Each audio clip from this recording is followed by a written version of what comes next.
e para dar uma noção das doenças da cabeça e pescoço, que tem que ser encaminhadas para o cirurgião, enfim.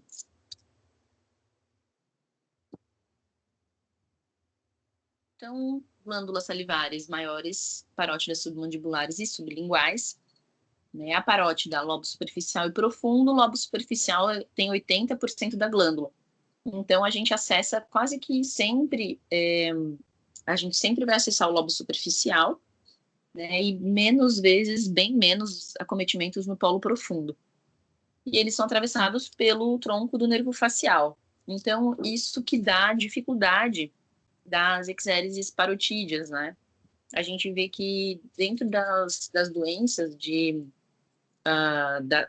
a cirurgia de cabeça e pescoço abordam, as glândulas salivares é uma das poucas estruturas que são quase que exclusivas, né, da cirurgia de cabeça e pescoço, de uma forma geral. E até porque ela exige uma expertise da equipe, do cirurgião, justamente porque tanto nas parótidas quanto nas submandibulares a gente vai ver a aproximação de nervos importantes que vão precisar de uma dissecção fina, né? Então a gente sabe aí que se não tiver uma curva de aprendizado nesse tipo de cirurgia, a gente tem sequelas importantes para o paciente. As parótidas, então, supridas pelo temporal superficial e pela maxilar interna, ramos, né? Drenada pela retromandibular, que passa ali também bem pertinho, a gente sempre vê ela na parotidé. E a drenagem linfática é para os linfonodos tanto intra quanto extraglandulares, periparotídeos, e para a cadeia jugulocarotídea. Então, quando a gente vai examinar a parótida, a gente palpa a região parotídea ali, antero e retroauricular, né? A gente vê ali que ela fica na região pré-auricular, mas a cauda dela normalmente vai para a região retroauricular e região de ângulo de mandíbula.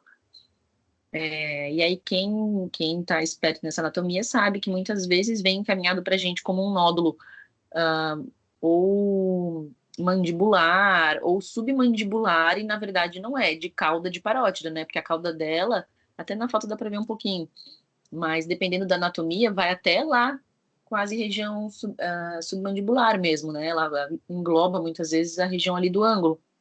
Então, nódulo nessa região muitas vezes é de cauda parotídea. E a drenagem linfonodal, além da palpação ali periauricular, a gente vai lá para a cervical, por conta dos linfonodos. A gente vê que pode ter linfonodo aumentado até a região occipital, lá, por conta de inflamação parotídea, né? E para a cadeia jugulocarotídea, que é onde drena essa região. O ducto salivar é o ducto de Steno, né? Ele é quase que horizontal ali para drenar para dentro da cavidade oral, no nível do segundo molar superior.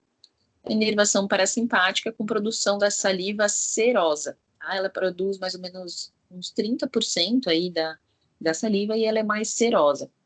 A submande produz mais saliva, né? A gente produz aí 1 a 2 litros por dia de saliva. Então, a submande ela vai produzir mais e é mais mucosa, menos serosa, né? É só a gente pensar na anatomia, né? A parótida mais alta, ela vai ter que escorrer lá de cima e a submande já fica no soalho. Então, se fosse mucosa, a parótida ela ia ter dificuldade às vezes de descer, né? E aí ela tem essa produção mais serosa para tentar lembrar se precisar em algum momento associar. As submandes, então, na região submandibular, suprida por ramos da artéria facial, e aí é o ducto de Wharton, no nível anteromedial do assoalho, ali bucal, com inervação parasimpática, e a produção é mista, né? Ela é mais mucosa, mas ela tem também produção serosa. E a maior parte é dela, né? Então ali a gente vê a parótida maior aqui retroauricular, com o ducto horizontalizado, a submande na região submandibular, aqui, né, mais posterior, e a sublingual bem no soalho da boca, com a prega, a gente fala prega sublingual, é a túnica mucosa do assoalho da boca, na região superior dela, e ela drena ou pelo próprio ducto da submande, porque às vezes ele passa por ela e ela já joga lá para dentro e já vai por ele mesmo, ou direto dentro da cavidade oral, a drenagem da sublingual, tá? Ela é mais difusa, assim, ela é mais espalhada, ali na região do soalho bucal. E a produção salivar dela é mucosa.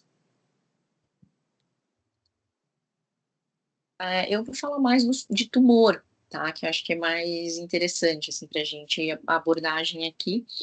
Até porque se a gente for falar de cada doença específica, né, clínica, que pode vir a disfuncionalizar a- a- as glândulas salivares, daria uma aula para cada coisa, se quisesse, né? Mas as principais são a síndrome de Sjögren, artrite reumatoide e lúpus, que a gente vê que são doenças que disfuncionalizam as glândulas salivares. A gente vê muitos sintomas de xerostomia nessas doenças, né? Então, o diagnóstico delas é clínico, né? Laboratorial e de acordo com os sintomas.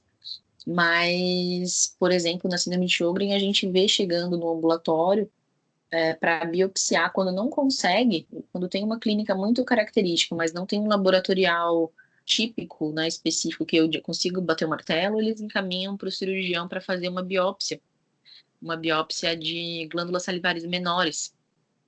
Né? As glândulas salivares menores não, são espalhadas em toda a mucosa ali interna, né, da boca. Então, nesse momento, o cirurgião vai fazer uma biópsia da mucosa interna do lábio inferior. É só cortar ali uns pedacinhos da mucosa. Às vezes, normalmente, não está alterado. No caso de biópsia de síndrome de Sjögren, então não vai ter uma lesão para biopsiar, né? Só vai tirar os 3 pedaços de mucosa ali. A gente tem um número específico para diagnóstico de área de mucosa alterado. Então, a gente tira mais de um pedaço, né?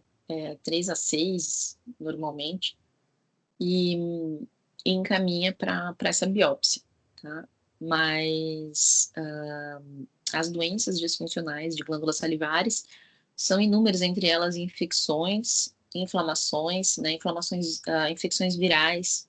A gente vê muito chegando também cachumba, que fica trata um nódulo parotídeo como uma cachumba, por exemplo, e não acompanha mais, né? Não resolve, e aí o paciente fica ah, tardando aí para diagnosticar, às vezes, um tumor, porque foi diagnosticado primariamente como cachumba só pela clínica e não era, né?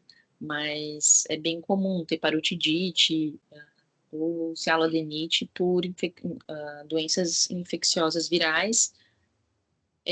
Alguns medicamentos também causam algumas disfunções de glândulas salivares, antidepressivos, antihistamínicos, antipsicóticos, medicação para Parkinson, diurético e metanfetamina. Além a rádio é bem conhecida, né, por dar xerostomia e disfuncionalizar em uma boa porcentagem, às vezes, as glândulas salivares pós-tratamento. Então, o paciente que faz radioterapia com frequência tem que sempre ser avisado e com frequência tem disfunção de glândula salivar, né, por conta do tratamento. A litíase é o que também uma das doenças de glândulas salivares mais comuns que a gente vê no ambulatório. Tá? O que é importante a gente ter em mente, tá, na litíase? A litíase ela é diagnosticada pela clínica, né? Paciente tem, por vezes, sinal inflamatório, então a gente sempre vai investigar numa doença inflamatória de glândula salivar, paciente com sinal flogístico, edema, rubor, dor, investiga uma das causas a ser excluída é o cálculo, né? Então, a gente precisa de um exame de imagem, às vezes na palpação, se é no soalho, igual tipo na foto tá ali, ele é um cialolito enorme, né? Bem na boca ali do ducto. Mas às vezes o exame físico vai sempre contar com a palpação bimanual. Então, além da palpação na região submandibular da glândula, tem que colocar o dedinho lá no soalho da boca do paciente e apertar um dedo dentro da boca e um dedo embaixo do pescoço, fazer a palpação bimanual para poder mobilizar essa glândula, né, para poder sentir a consistência dela, se ela está fibroelástica ou se ela está muito dura como um todo, ou se ela tem um ponto endurecido que indicaria, por exemplo, uma litíase.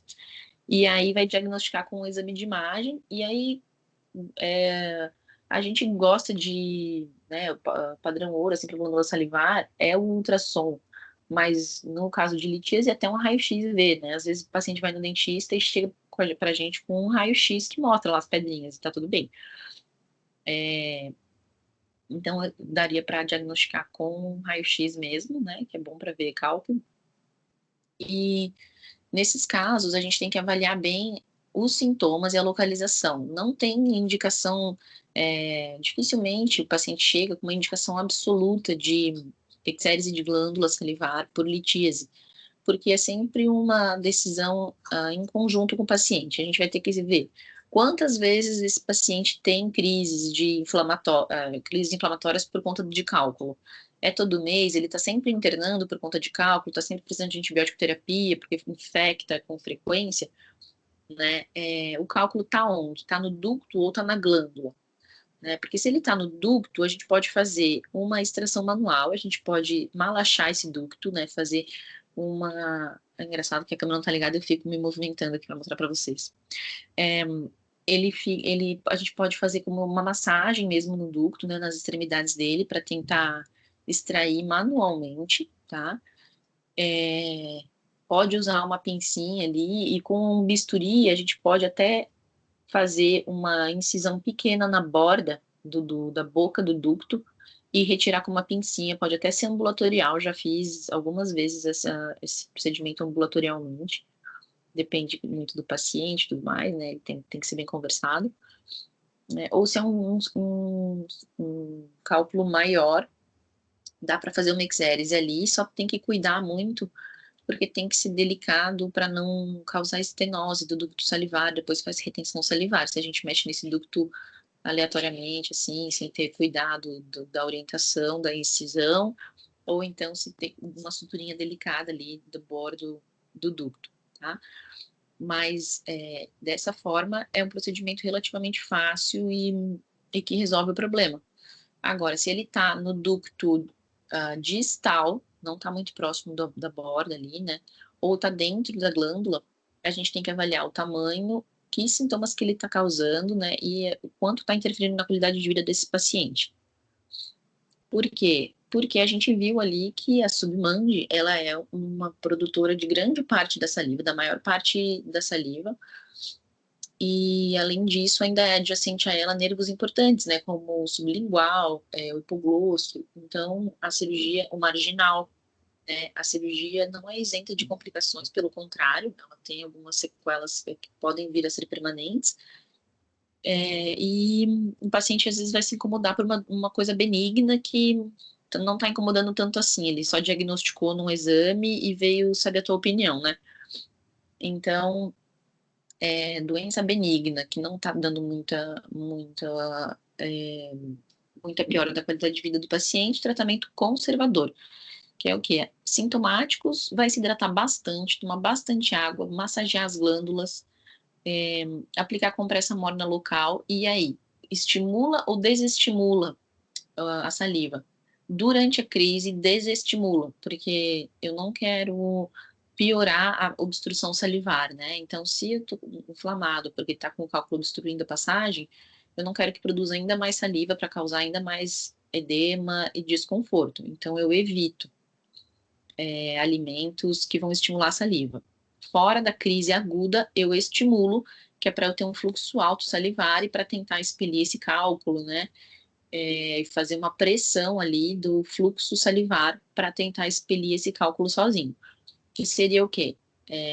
Bastante água, alimentos cítricos, né? Então, frutas cítricas, abacaxi, laranja, limão, mascar bastante chiclete, que estimula a salivação, aquelas balinhas azedas. Então, pode orientar o paciente em relação a isso, tá? E aí vai observando a evolução do quadro. Ah, não, nesse último ano, todo mês eu tava com o negócio inflamado, me dói muito, me incomoda, quero operar. Beleza, vamos operar, tá? Bem conversadinho. O tamanho também varia um pouco de acordo com a anatomia do paciente. Os ductos, eles têm, na literatura, ela varia um pouquinho o tamanho, aí entre 5 e 10 milímetros, alguns dizem que menos, um pouco, entre 3 e 6, tá? Varia de acordo com a pessoa. Acima de 10 milímetros é considerado um cianolito gigante, né? Então mais de 1 centímetro de pedra gigante é bem mais raro de encontrar. Pequenos, normalmente a gente não opera, 2, 3 milímetros, né? e aí vai ficar ali naquele meio centímetro, já meio que do tamanho do ducto, né? 6 milímetros, eu falei, não sei se eu falei, 5, 6 milímetros, a gente tem que avaliar caso a caso. Normalmente é no submand, né? Que é o que a gente encontra mais. Parótida é bem mais difícil ter litise. A causa é pH da boca, né?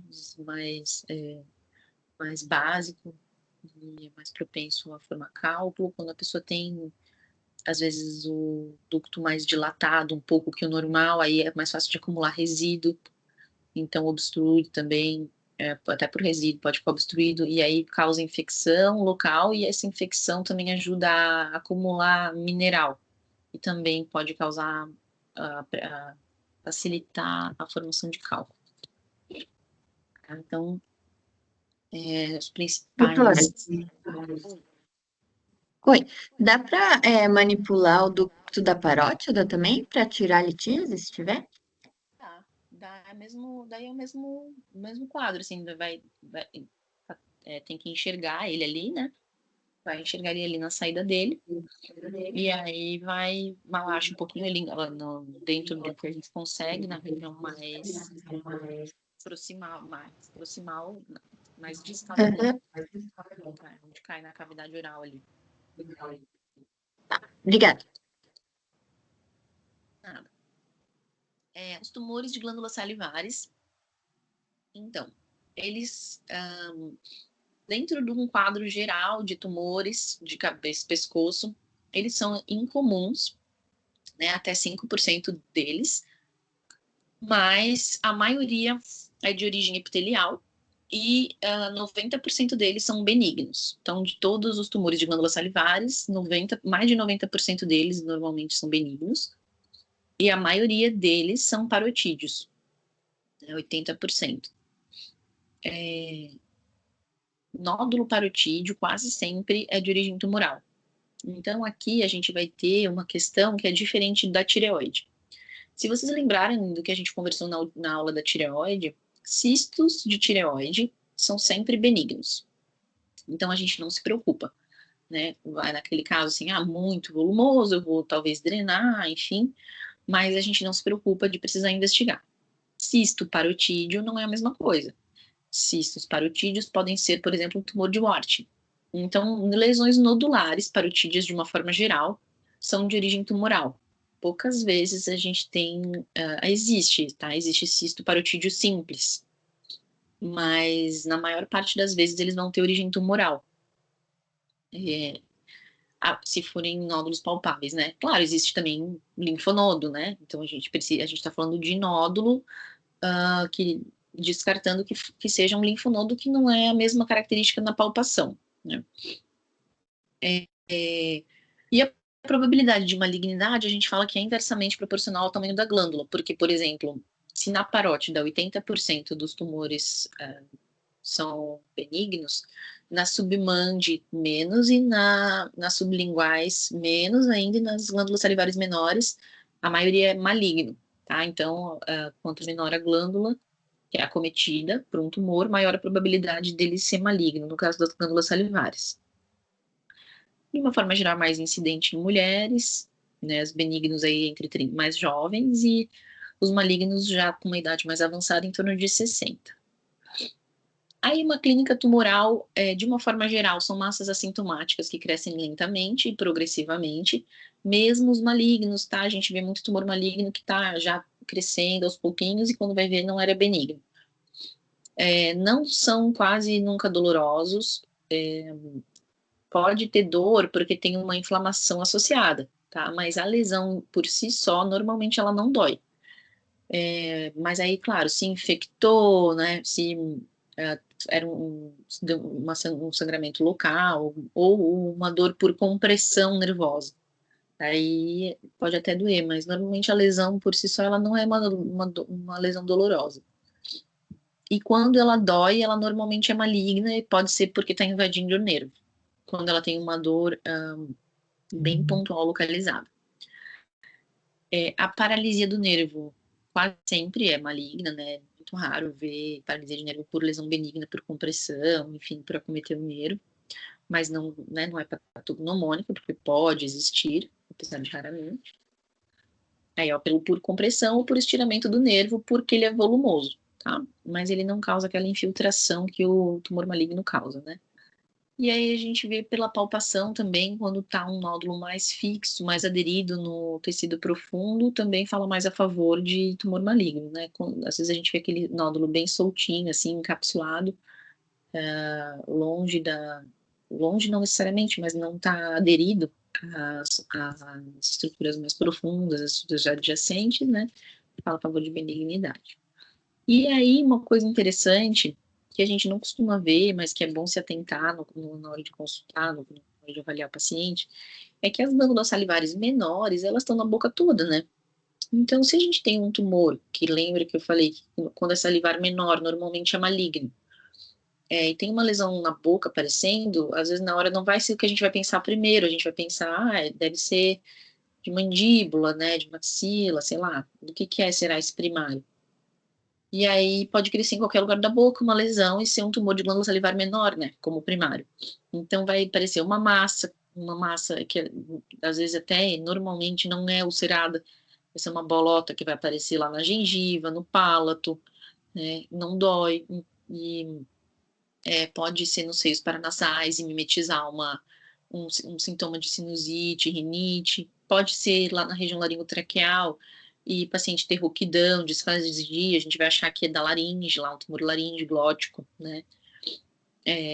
Paciente com a sensação de corpo estranho, pode ser lá no espaço parafaríngeo, e até que vai começar com um abaulamento lá, e a pessoa vai ter aquela voz de batata quente, que até às vezes a gente pensa em tumor também, né, de região glótica, infraglótica ali, e vai ser um tumor de glândulas salivares menores, tá? Agora, o mais comum deles, benigno, a gente vai falar primeiro dos benignos, é o adenoma pleomórfico, né? Até 80% dos tumores parotídeos são o adenoma pleomórfico, né? Apesar de poder ocorrer nas outras também, nas outras glândulas salivares maiores, é mais comum na parótida. O sítio mais comum nas menores, apesar de raro, é o palato. Olha lá, qualquer lugar, ó, da boca pode aparecer, né? Um de glândulas salivares menores. Mas pode ter no lábio também, pode ter na base da língua, no septo nasal, tá? Mas normalmente o que vai chegar de forma mais comum é o parotídeo, né? Ele vem encapsulado, mas uma questão do adenoma pleomórfico é o seguinte: se já se fez em outro tempo, não tão longe, não tão distante, enucleação dessas lesões, em que se abria ali para não mexer muito na parótida, não chegar perto do nervo, tirava a lesão meio que só enucleando a bolinha, assim, né, a bolinha da lesão. Mas a gente sabe hoje que, por exemplo, no adenoma, apesar de ser benigno, ele é encapsulado, mas existem lesões que têm a cápsula incompleta, e nessa região em que está sem a cápsula, a lesão pode entrar para dentro da glândula que está próxima à lesão. E pode, não é infiltrar, porque ele não tem esse comportamento agressivo, infiltrativo, mas pode entrar para a glândula mesmo e formar os pseudópodos ali na região em que está sem a cápsula. E isso vai fazer com que haja a recorrência do adenoma, né? E a gente sabe também que, ó, aí tem a informação, né? A enucleação por si só, ela até 1/4 dos casos a gente tem extensões ali da lesão que não são reconhecidas a olho nu no intraoperatório. Se eu fizer a parotidectomia parcial, né, a recorrência cai bastante. Raramente eles são grandes, são maiores que 6 centímetros, né? Apesar que 5, 4 centímetros, né, são tumores relativamente grandes também. E ele não costuma dar metástase, né? A gente chama de um tumor benigno encapsulado, mas ele pode sim apresentar, em casos excepcionais, metástase até a distância, tá? Então, nesses casos, eu sempre falo assim, o tumor de Warthin, menos arriscado, mas o adenoma pleomórfico, a gente pode sim não fazer a parotidectomia mesmo que parcial, a gente pode não tirar todo o polo superficial da parótida, porque a gente viu lá que o polo superficial, ele é 80% da parótida, e eu tenho que dissecar todo o meu tronco do facial com todos os ramos. Às vezes eu tenho uma lesão, que ela é bem na cauda parotídea, então eu vou avaliar também de acordo com a lesão, com a localização, né? Uma lesão que não é tão grande, não tá numa região mais central ali, tá mais na cauda parotídea, que eu vejo que ela não tá muito aderida, né, muito próxima, muito adjacente ali, coladinha na glândula, eu posso tirar essa lesão sem tirar toda a parótida, mesmo o polo superficial, eu não preciso tirar todo o 80% da parótida ali. Eu posso tirar só localmente, mas eu preciso dar uma margem por conta desse fator aí de, às vezes, a cápsula ser incompleta e eu ter alguma coisa de lesão que eu não tô vendo, que já tá colada na estrutura adjacente, ali na parótida, enfim. Então, eu posso fazer só uma ressecção local, mas eu preciso tirar uma margem ali, tá? Eu não posso fazer colado na lesão, eu preciso ver que ela tá indo com a cápsula íntegra, ou então tirar uma margem para garantir que não tenha esses pseudópodos aí do adenoma pleomórfico, para diminuir a minha chance de recorrer. Né? E qual que é o problema da gente? Mas é um tumor benigno, é uma bolotinha ali, não tá dando sintoma no paciente porque não dói, né? É um senhor que não se importa de ter aquela bolinha ali, ele tá meio retroauricular, mal dá para ver, né? Não quer operar. É possível, conversando bem, conversadinho com o paciente, né, se ele realmente não quiser, ou se ele for mais velho e não tiver uma expectativa de vida aí de tantos anos, mas a gente sabe que o adenoma pleomórfico, ele pode transformar. Ele tem uma chance de transformação maligna de até 4% normalmente, né, principalmente após um longo tempo de evolução tumoral. E aí isso é diretamente proporcional, né? Ele vai aumentando de acordo com o tempo de evolução do tumor. É um tumor aí de uns 5 anos, mais do que isso, né? Essa porcentagem aí, mas se eu tiver 15 anos de duração da lesão, eu tenho quase 10% de chance de transformação maligna. E aí, quando ela aparece, ela é uma neoplasia bem agressiva. E tem até 50% de chance de mortalidade em 5 anos. Então, eu não quero correr esse risco, né? E aí eu tenho que explicar para o paciente, vamos operar agora, que tá só uma bolinha, né? Que não tem um risco maior, que não tá chegando perto do nervo, que o risco de sequela é menor, né? E o risco de transformar em maligno não é tão alto, mas ele existe aí, 1 em cada 10 pacientes vai ter, se a gente for deixar ele aí 10, 15, 20 anos, né? Então, sempre tem indicação cirúrgica nesses casos. O outro tumor mais frequente, benigno, é o tumor de Wart, né? O principal é o adenoma, depois vem o Warthin, também chamado de cistoadenoma papilífero linfomatoso.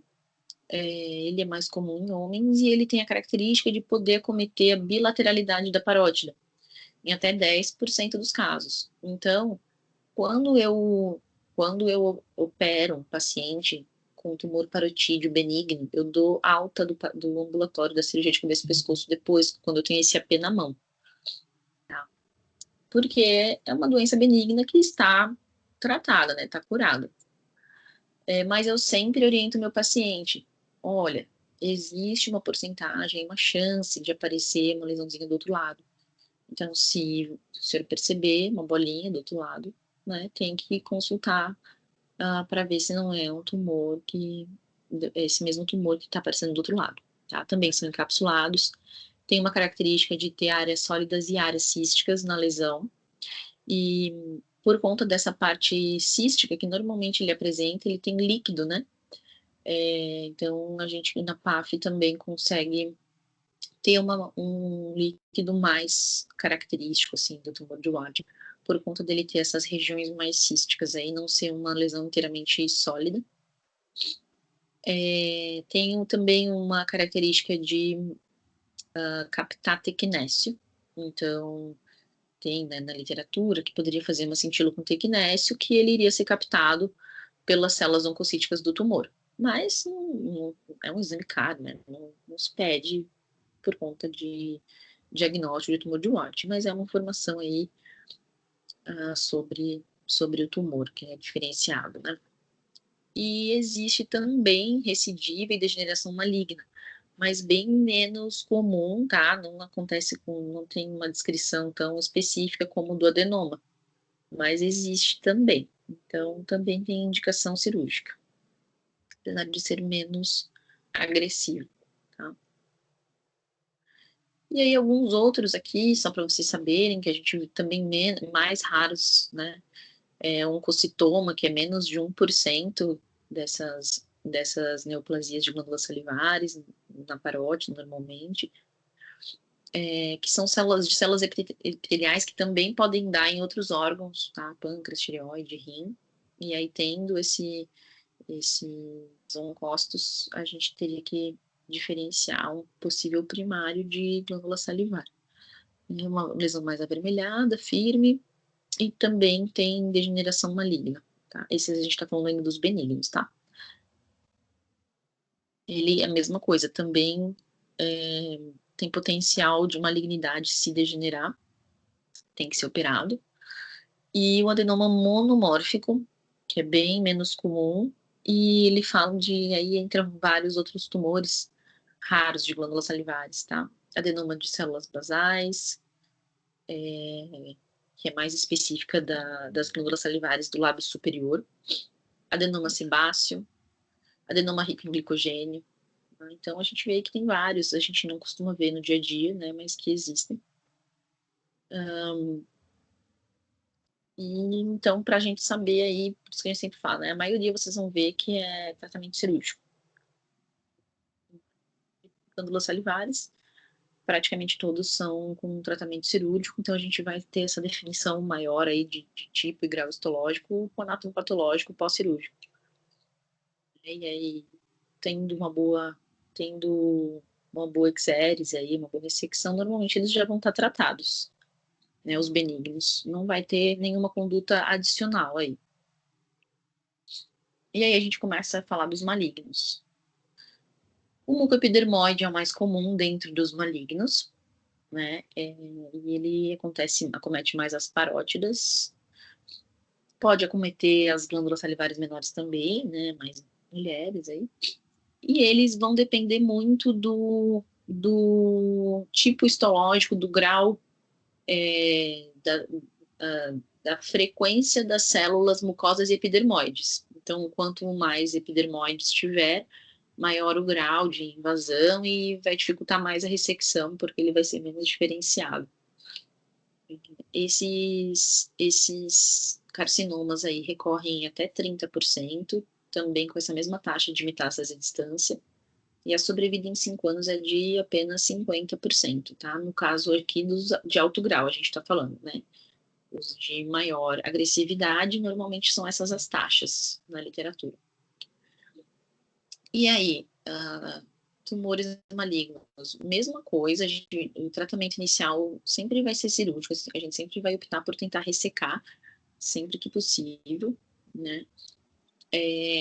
De preferência, um tumor maligno, a gente vai fazer uma parotidectomia total, mesmo que a lesão esteja só na parótida superficial, a gente vai fazer uma ressecção completa da glândula, e de preferência com conservação do nervo.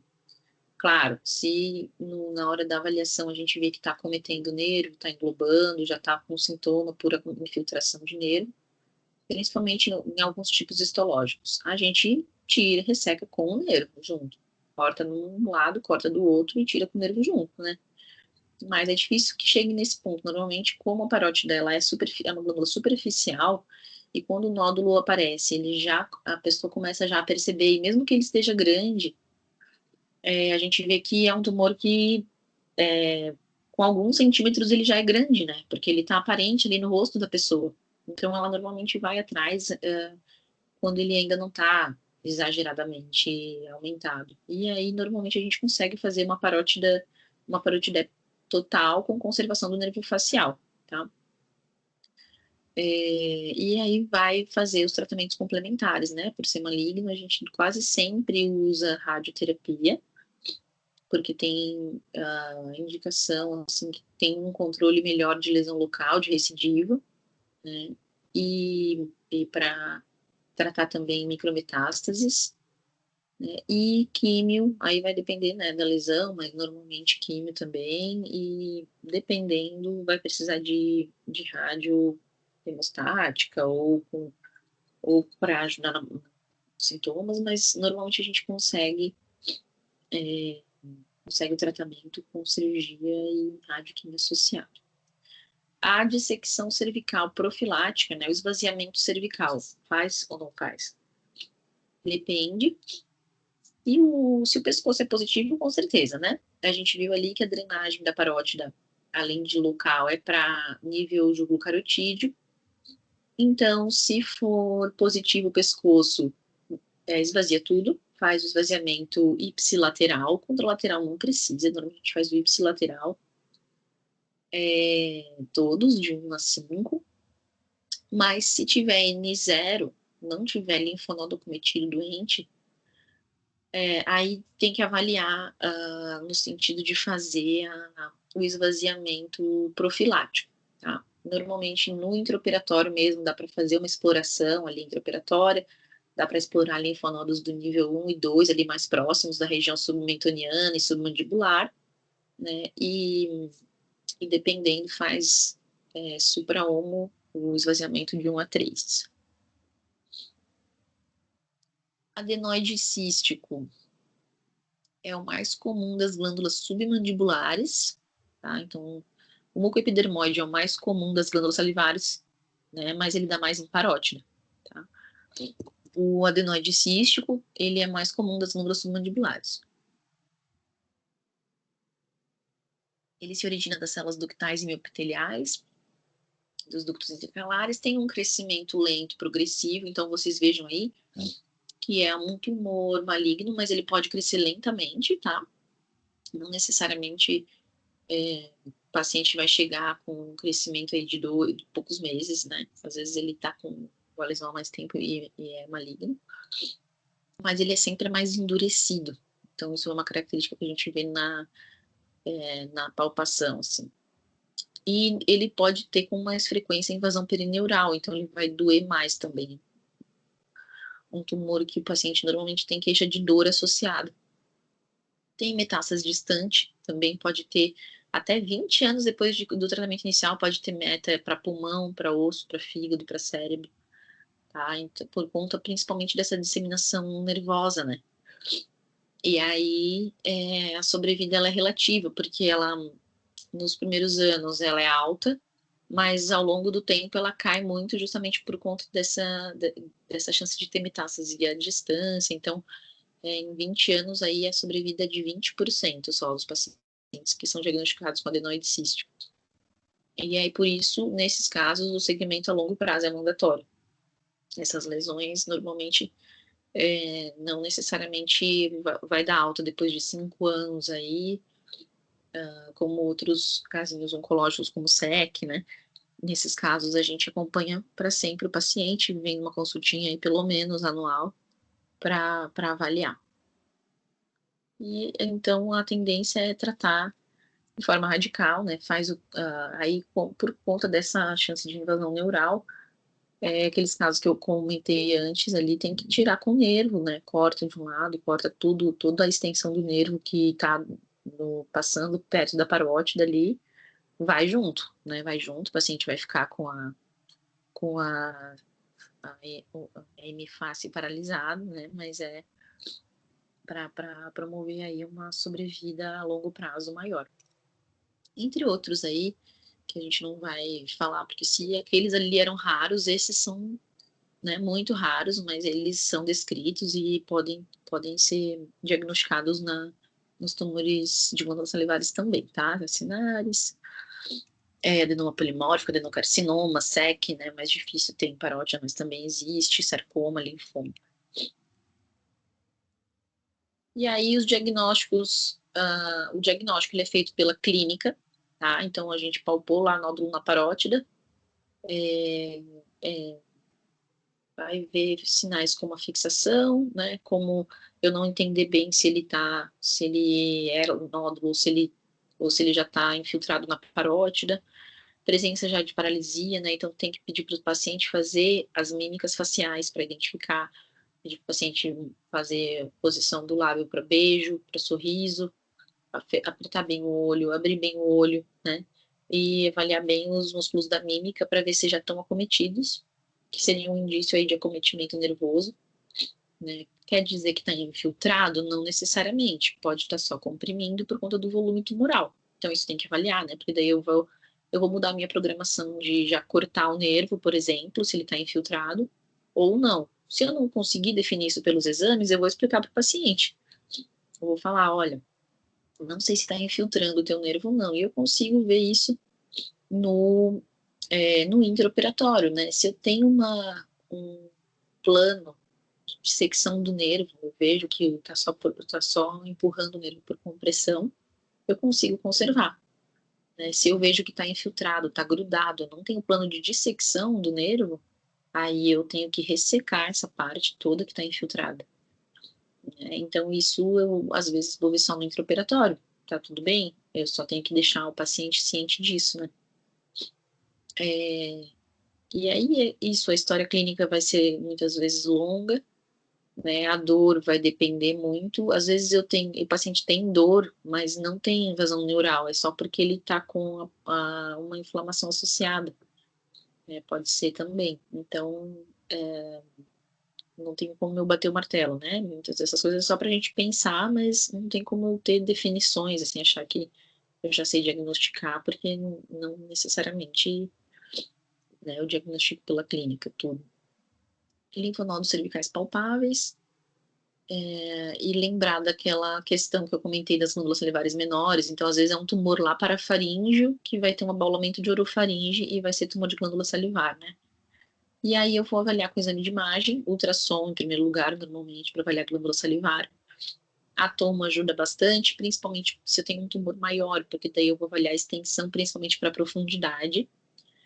E a ressonância nos tumores maiores também, pensando no envolvimento perineural do sistema nervoso central, no caso seria a ressonância o melhor exame de escolha.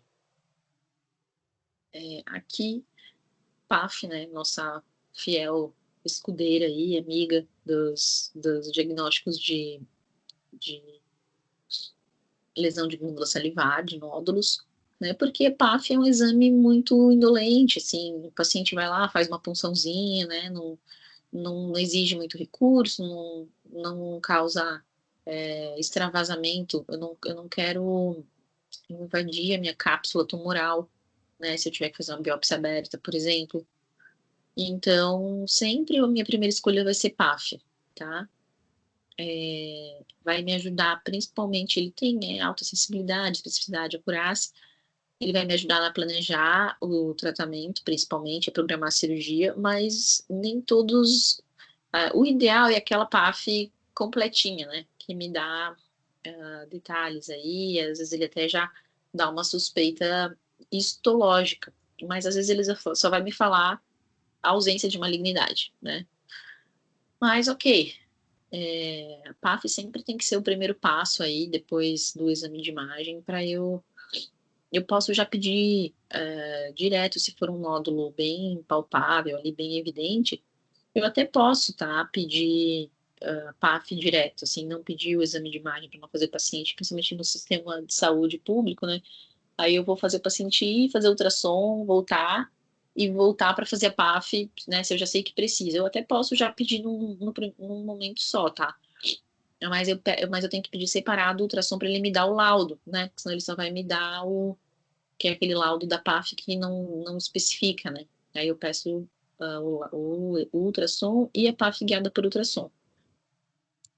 E ela vai ser baseada na classificação de Milão, né? Que vai me dar aí o risco de malignidade. Se vocês forem ver, o categoria 1 não diagnóstico, não me ajuda em nada. Nem todos, é diferente do Bethesda, tá? Ó, vocês vão ver. ele ajuda bastante até, né? Na porcentagem de risco de malignidade, na programação de cirurgia ou não, né? Ele fala, ó, é semelhante. 2 é provavelmente benigno, aí 3 indeterminado, 4 para cima, provavelmente neoplasia, tem indicação cirúrgica, né? Mas o que acontece?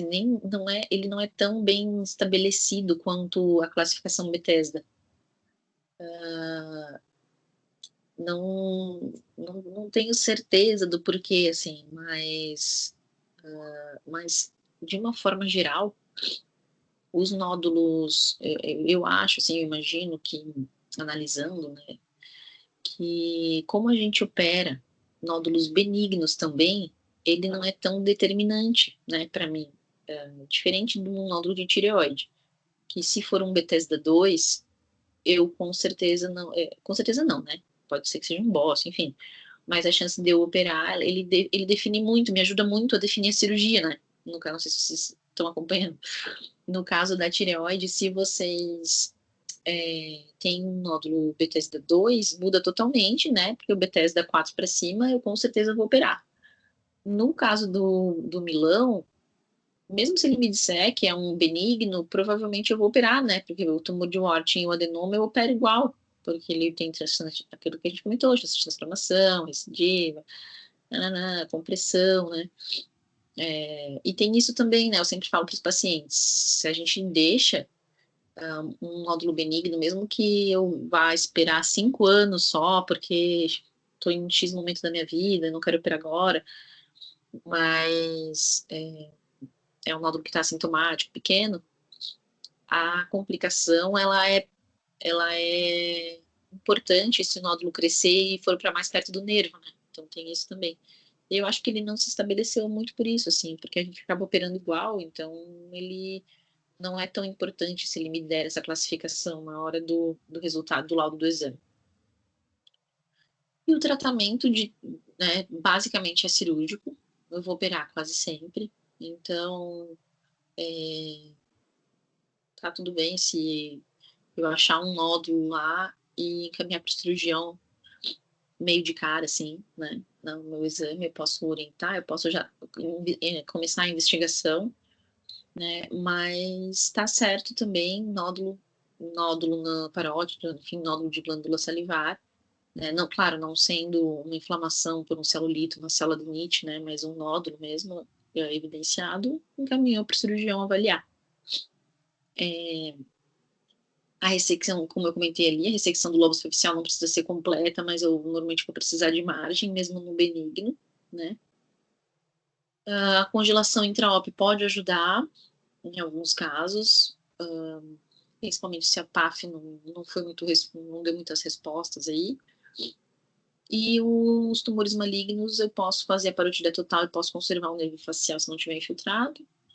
A exploração de linfonodos eu vou fazer de nível 1 e 2, né? Se for de alto grau, o tipo histológico, eu já posso fazer já um esvaziamento, pelo menos seletivo, supra-homeoideu, então de 1 a 3, mesmo se for N0, tá? Se ele for muito displásico, né? E a rádio vai ser quase sempre para todos os casos de malignidade. Aqui só, então, as sequelas pós-operatórias. A principal, ou não diria principal, mas mais temida, né? É paralisia e paresia por acometimento do tronco facial, né? A paresia transitória, ela é bem comum, tá? Ela acontece em mais de 60%, até mais de 60% dos casos na literatura, porque, para quem já acompanhou, os ramos, né? Não o tronco, mas os ramos são muito finos, né? Então, eles são afetados pela manipulação cirúrgica, mesmo se não foram lesionados, né? E aí vai ter a paralisia e paresia transitória. No caso da parótida, nervo facial e seus ramos, né? E no caso da submandibular, em especial, tem também lá perto o nervo lingual e o hipoglosso e o ramo marginal do facial. E aí a gente vê essas alterações, igual tá na fotinho aí, né? O derretimento ali da hemifácie acometida, que no segmento superior afeta o enrugamento da testa e a pálpebra, que fica mais caída, e às vezes o paciente não consegue fechar o olho, pode ficar com lagoftalmo, né? O bucinador, ali, vem para a questão da rima labial, né? O segmento inferior, na verdade, né? Vem para a rima labial e para o marginal cervical, causando essa assimetria no sorriso, né? O canto da boca caído, às vezes não fica caído, só fica perceptível na hora que o paciente sorri, que ele fica parado, mas é uma sequela importante na estética do paciente, né? Na qualidade, afeta bastante a qualidade de vida dele. Alguns casos podem ser feitos quando eu já sei que eu vou ter que seccionar o nervo nos tumores malignos, que não tem uma infiltração tão extensa do nervo, assim, o trecho que eu vou cortar dele não é tão grande, é mais pontual, eu posso fazer no mesmo tempo cirúrgico uma anastomose com microcirurgia, tá? Dá para fazer. Dá para fazer até, dependendo se for no tronco, que ele é um pouco mais calibroso, né? Eu até já vi, assim, em congresso, cirurgião falando que faz na, uma suturinha assim mesmo, sabe, com um fio mais fino possível, e que ele recupera, porque ele recupera ali as sinapses, né, ele cicatriza bem ali, dependendo do caso, e recupera a função, tá? Nunca vi, assim, nunca fiz, nunca precisei fazer, mas mas existe essa chance aí, se acometer o nervo, de reanastomosar depois os cotos, tá, do nervo.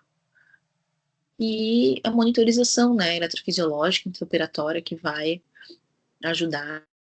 Eu fiz uma criança semana retrasada, de 12 anos, que estava com uma lesão grande até, tá? Até nos surpreendeu, assim, porque era uma lesão grande para a idade dele, em cauda parotídea, era um adenoma pleomórfico, e a gente pediu monitorização.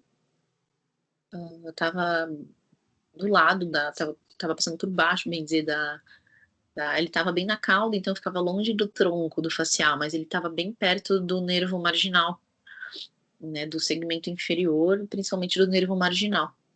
E aí a gente conseguiu aí, graças à monitorização, porque era bem fininho, né, imagina 12 anos de criança.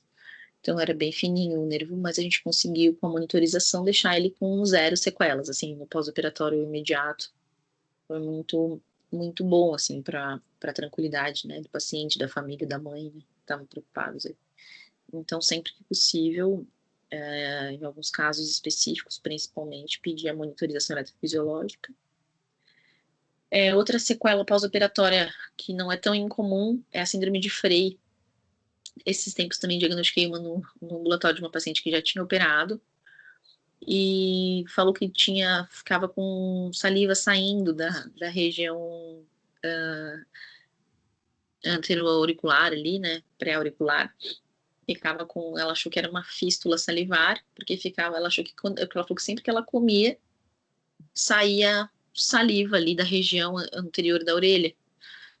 E, na verdade, isso é suor, né? Então, a síndrome de Frey é uma sudorese facial quando tem estímulo quando se alimenta, quando tem estímulo gustatório, porque acontece uma anastomose quando corta ali essa região, o aurículo temporal acaba anastomosando naturalmente, né, por conta da cicatrização, por fibrose com fibra simpática, e aí da região próxima da pele ali. E aí quando o paciente tem o estímulo gustatório, ele sua ali naquela região onde tem essas anastomoses.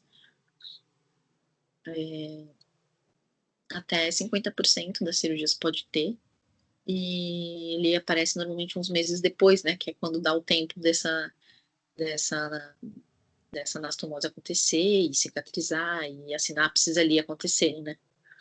E o tratamento é conservador, normalmente pode ser mais recente aí tem algumas evidências de melhora com toxina botulínica, então coloca botox ali na região para poder ajudar a, se não melhorar 100%, amenizar os sintomas.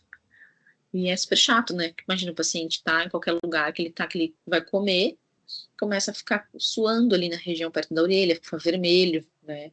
Isso chama atenção, enfim, atrapalha a qualidade de vida do paciente. E a fístula salivar,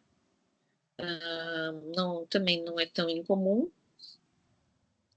Normalmente ela é mais comum nas parotideias um pouco maiores, assim, quando tem que fazer uma ressecção maior da glândula, e que tu acessa o meio dela, né? Resseca não ela toda, não vai ser um planinho ali da parótida superficial inteira, né? Quando tu vai fazer aquela ressecção que tu vai deixar a glândula, uma porcentagem da glândula do lobo superficial, mas tem que entrar na glândula, né? Então, às vezes, pega ductos ali, parotídeos, e, e daí ele começa a salivar, né? Na hora que ele saliva, sai, ele fica glândula residual, e se ele orienta para fora, quando ainda não cicatrizou bem, ele faz uma fistuleta ali cutânea, e fica também com saída de secreção salivar pontualmente em algum ponto da FO. O tratamento normalmente é conservador, aspira um pouquinho ali o líquido que fica, faz um curativo compressivo, que o que a gente quer vai melhorar, tá? É que demora tempo, o fístula salivar é chato o tratamento, né? Porque ela dificulta a cicatrização ali do tecido, mas com um curativo compressivinho local, ele normalmente não deixa escorrer ali a saliva na parede para ela poder cicatrizar e fechar definitivamente. E acho que era isso por hoje. Alguma pergunta? Alguma questão que vocês queiram colocar?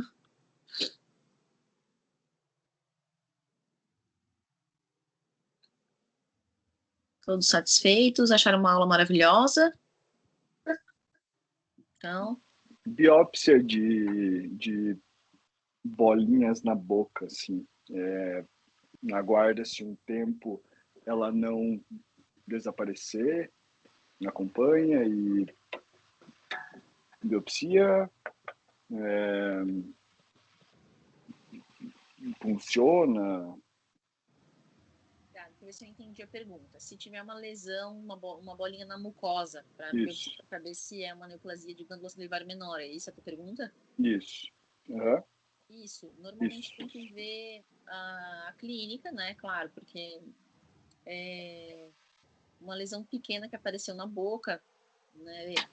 Num primeiro momento, se acabou de aparecer, provavelmente não é, porque são muito raras esses tumores malignos de glândula salivar menor, sabe? Muito raro, assim, se for ver a porcentagem, né? Então, isso observa, porque às vezes o paciente não sabe nem te dizer quanto tempo está ali, né? Não sabe se especificar muita coisa, então normalmente dá um tempo para observar, deixa uns meses, investiga primeiro se não tem doenças infecciosas, inflamatórias, pede sorologias, tem muitas doenças, muitas vezes, isso é uma boa questão nesse sentido, assim, a gente sempre pede sorologias, porque muitas dessas doenças dão lesões, né, de mucosa oral, e aí pede lá o ponto de Epstein-Barr, TOX, citomegalo, sífilis, HIV, sabe? Faz o combinho de cirurgias, observa por uns meses aí, não desapareceu.